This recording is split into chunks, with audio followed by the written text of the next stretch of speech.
the 18 to 35 group, you got to be in the game to have impact on the game. If you don't vote, you don't have any say on who's in office and what those policies are. When you vote, and particularly when you vote in numbers, your voice is heard.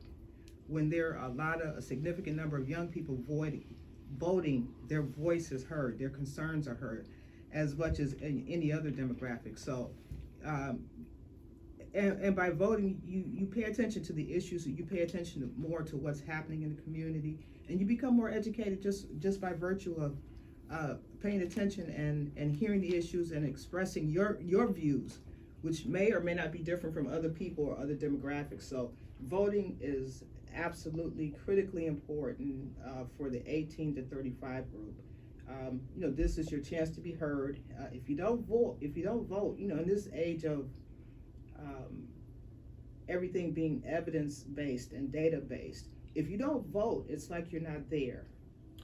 I put this in, I don't mean to be deep, but I want to put this in the context of a recipe.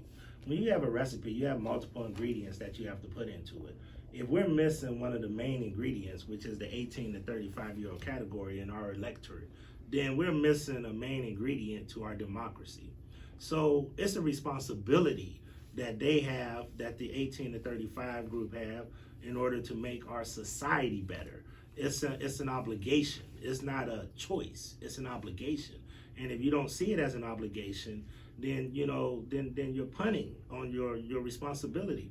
I would tell you that you also need to have that age group at the table, because what do they bring? We talked about digital divide. We talked about how we need to have smart cities. We talked about 5G. We talked about all these other things.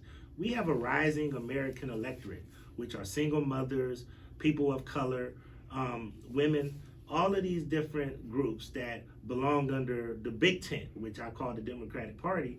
And if we don't exercise our right to vote, then we're going to continue to be ruled by people who act and think like Archie Bunker.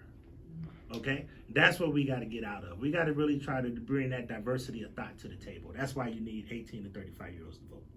Right, and if I can add, that's why our two leading candidates for the Democratic nomination for president are two old white men. Yeah. Keep it 100. And you're saying that's because the youth aren't voting? Because Right. we don't have a diversity Right. of thought. You need a diversity of thought. And then for somebody who doesn't understand our experience, then that's who's going to continue to gravitate to these leadership roles. And that's why we need young people at the table to grow into this.